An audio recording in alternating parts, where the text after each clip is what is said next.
Olá pessoal, eu sou Wilson Trevisan, sejam bem-vindos. Hoje no Papo de Negócio do Sebrae, nós vamos falar sobre dicas para empreender na aposentadoria.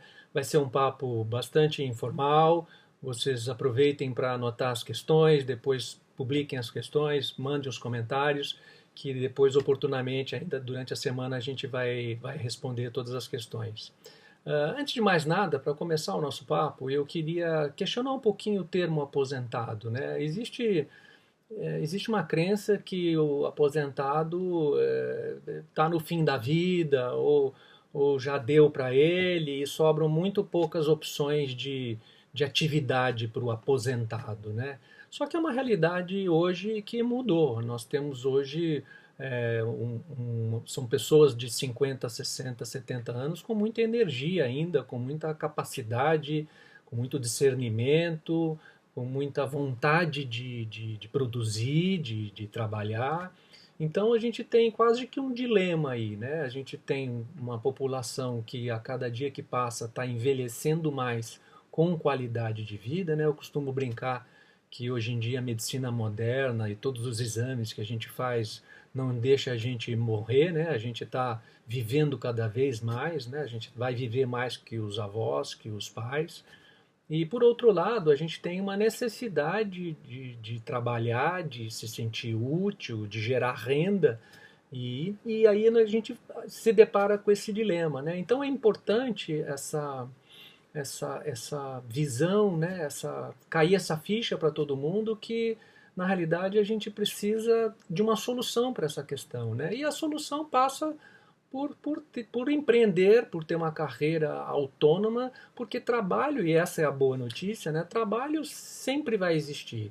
Sempre haverá um espaço, uma oportunidade que pode ser aproveitada e que, obviamente, essa pessoa experiente, vamos colocar dessa maneira, ela tem grandes chances de continuar sendo produtiva e de produzir no mercado de trabalho, né?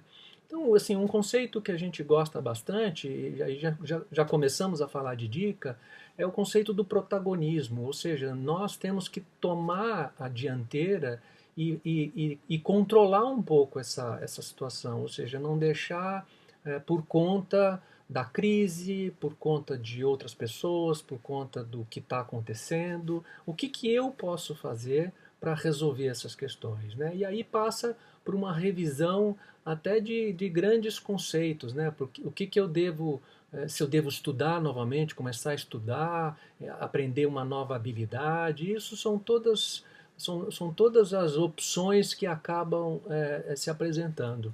A gente tem uma coisa importante que é a renda, né?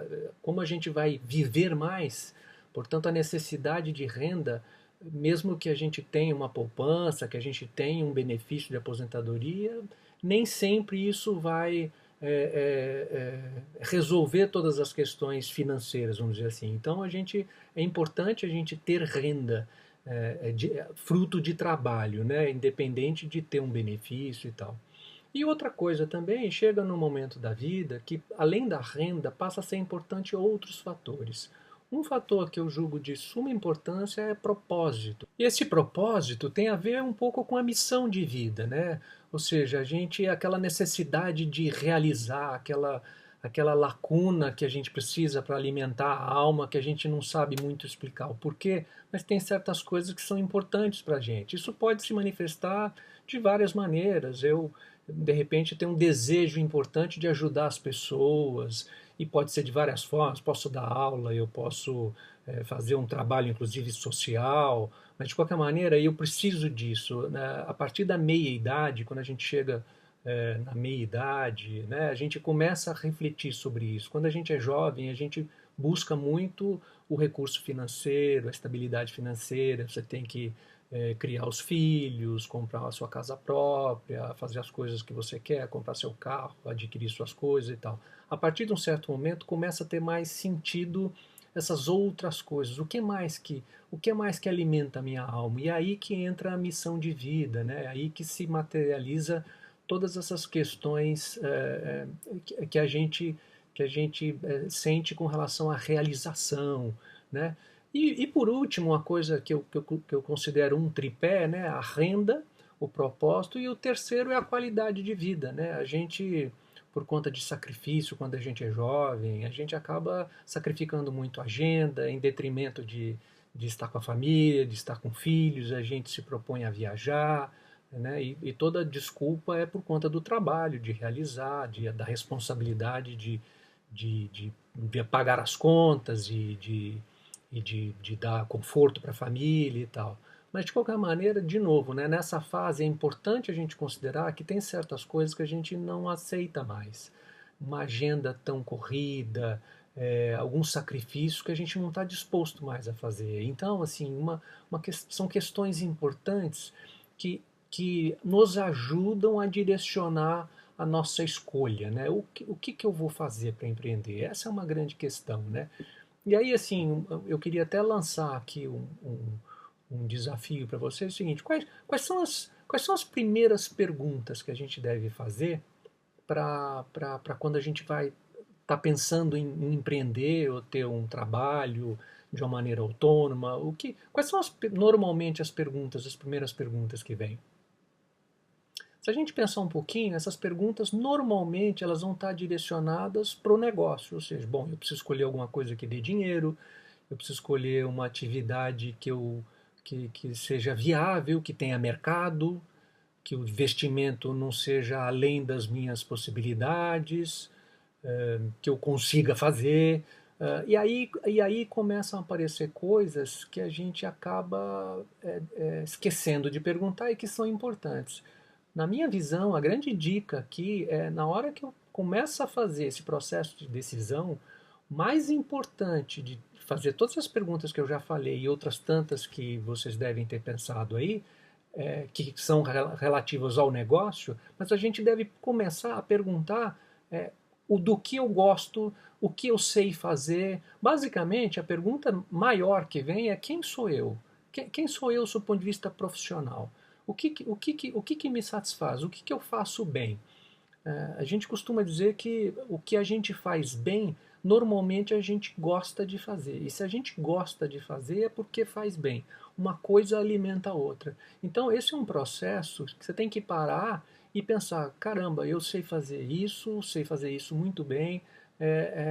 Portanto, assim, qualquer escolha que eu fizer de trabalho que vai me gerar renda, que vai me gerar propósito, que vai me gerar uma qualidade de vida, se estiver alinhado com essas coisas que são importantes para mim, que fazem parte das minhas habilidades e das minhas competências, as chances do negócio dar certo aumentam muito. Né? Eventualmente você pode escolher alguma coisa, acertar, o mercado é bom, você está ganhando seu dinheiro e tal, mas passa um tempo, aquilo já não é mais o suficiente. Né? Isso em estudos que a gente faz, em conversas que a gente tem com empreendedores que se lançam só com a preocupação da renda, a gente vê que há uma frustração no médio prazo muito grande. E, obviamente, quando a gente está frustrado, a gente não está feliz, o nosso desempenho com relação ao negócio vai piorar. Né? E o negócio tende, no médio e longo prazo, a piorar. Então, assim, a dica que eu trago aqui para vocês, muito importante, é se conhecer bem.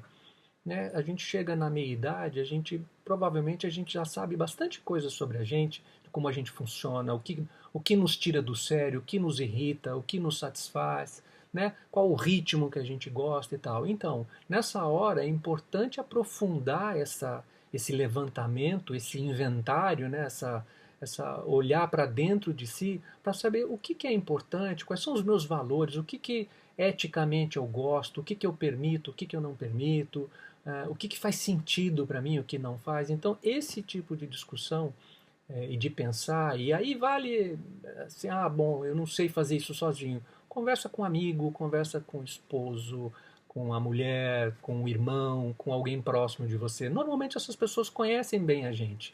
E a hora que a gente falar alguma coisa, a pessoa vai retribuir com um comentário, com um elogio, e aí a gente começa a reunir essas coisas, e neste processo vai ficando mais claro o meu processo de escolha. E aí sim, a partir daí, bom, esse negócio tem coisas que eu faço, que eu sei fazer bem, né? Tem até um ditado popular que quem corre por gosto não cansa. Então é o seguinte, pensa numa atividade que você fazia ou fez a vida inteira no trabalho que você não notava que o tempo passava. Que de repente quando você se lembrava, puxa, passou 2 horas e parece que passaram 5 minutos só. Então essa é uma pista de o que eu faço que realmente eu faço bem, eu sinto prazer em fazer, e isso de alguma maneira faz mais sentido. Pois então, se eu conseguir alinhar um trabalho, uma escolha de negócio de qualquer ordem que envolva isso, ainda que seja uma coisa muito diferente do que eu fazia, eu acho as chances de dar certo elas são muito maiores nessa hora. Né? Então, fica aqui a dica da gente prestar atenção nas coisas que eu gosto de fazer, nas coisas que eu sei fazer, nas coisas que eu tenho competência para fazer. É uma mistura de tudo, não é só o que eu gosto, que às vezes o que eu gosto de fazer, eventualmente eu não sei fazer bem, então é uma combinação. É uma combinação de várias as coisas que eu estudei, que eu me formei, que eu tenho cursos. Essa composição é que a gente deve sair procurando. Algumas coisas são mais simples e outras são mais complexas, mas eu acho importante a, a, a, a busca começar por esse lado. Né? E aí o que vem depois? Né? O que vem depois é bastante busca por informação. Qual que é a grande dica? Se eu estou pensando no negócio, bom, ok, esse negócio realmente eu vou fazer o que eu tenho habilidade, eu gosto bastante, eu vou lidar com isso, tem mercado, e aí eu começo o processo das outras perguntas. Aí entra as perguntas do negócio. Tem mercado? Eu consigo fazer? Eu consigo investir? Mas eu não tenho dinheiro. Eu costumo dizer que é outra dica, eu costumo dizer que quando a gente não tem muito dinheiro, o que a gente precisa é melhorar a nossa ideia. Talvez a gente tenha uma ideia que é muito simples e é só botar dinheiro. E às vezes a gente não tem o dinheiro para investir e tal. Então acho que a gente tem que, nessa hora, quebrar um pouco mais a cabeça e descobrir o que eu consigo fazer dentro disso que eu quero fazer com os recursos que eu tenho. Então, essa fase agora é a fase do planejamento. Né? O Sebrae, por exemplo, tem cursos online, tem muita informação de justamente aprimoramento e até desenvolvimento de novas habilidades, né? Que eventualmente eu tenho que ter. E uma delas, que eu diria que é uma habilidade de lidar com números, com planejamento e tal, isso talvez seja um dos grandes motivos que os negócios não decolam, não dão certo, é a nossa incapacidade de analisar adequadamente os números, né, os números do negócio. Então, a minha sugestão é que você busque essa informação. Se é algo mais complexo e você realmente não tem condição, busque ajuda do Sebrae, consultoria, leia bastante, se informe bastante, porque é importante o empreendedor saber lidar com recursos, com dinheiro, com aplicação, com momentos de levantar se realmente o negócio está dando lucro, qual é a dimensão do investimento que eu preciso fazer, o que eu tenho que reservar para o investimento inicial, o que eu tenho que reservar para o capital de giro, para o fluxo de caixa, como é que eu defino preços. Isso são habilidades e competências que devem ser consideradas no momento que a gente está decidindo empreender e está desenhando essa nova trajetória. Né?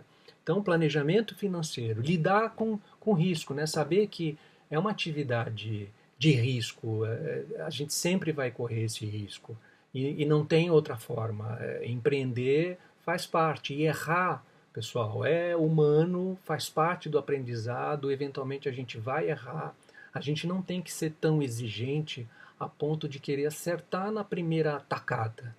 Tá certo? Eventualmente a gente tem que ajustar o negócio, a gente tem que ficar atento ao mercado.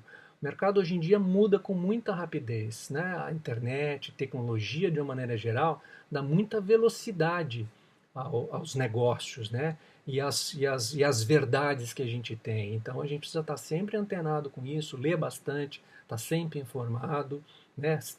Se inteirar de tecnologias, do que pode melhorar o seu negócio e tal. Então, é um processo que você vai crescendo com o número de informação até você ter claro o teu negócio, o que você quer fazer e os recursos que você precisa fazer. Então, com relação a risco, isso é importante, né? Você saber, inclusive, outra dica importante é ter muito planejado até onde você deve ir, né? Quer dizer, você saber o momento de parar. Eu estou tentando fazer um negócio, não deu certo, eu pus mais dinheiro, pus mais tempo, pus mais recursos. Ok, até que ponto eu vou que eu tenho que mudar completamente de negócio porque esse, infelizmente, não dá certo. E faz parte do jogo.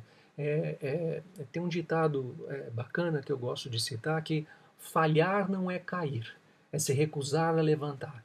Porque eventualmente nós vamos falhar, eventualmente não vai dar certo alguma coisa que a gente fizer. Então, a gente não pode simplesmente entregar os pontos. A gente tem que aprender com aquilo, voltar e fazer tudo de novo e ter. É uma das características do empreendedor é ter persistência, né? É ser até um pouco teimoso mesmo para insistir e ter vontade de acertar. E para isso até tem um treinamento do Sebrae que chama-se Empretec, que é muito legal, que trata justamente do desenvolvimento de habilidades comportamentais, né? Qual é o modelo mental ideal para o empreendedor? Como é que eu devo encarar esses desafios e desenvolver algumas habilidades que eu não tenho na carreira que eu tinha, no trabalho que eu tinha? Por último, eu queria deixar uma dica de momento, né? Muitos clientes chegam para mim e perguntam, mas Wilson, qual é o momento certo de empreender? Que horas que eu devo empreender? Eu já estou aposentado, eu já tenho uma carreira, tenho algum dinheirinho guardado, mas eu queria muito fazer alguma coisa. Qual que é o momento, né? A gente pensa em crise, puxa, vou esperar a crise passar? A minha resposta é curta e grossa, o momento é agora.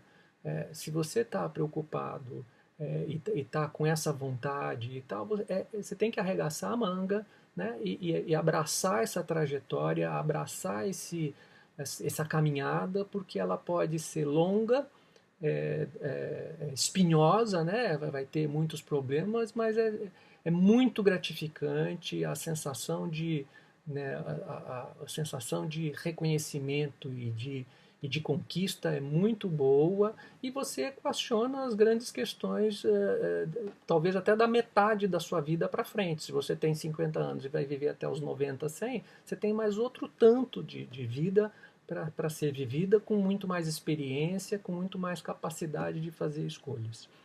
Então, com isso, eu encerro o nosso papo, agradecendo a vocês o tempo que vocês dedicaram para me assistir.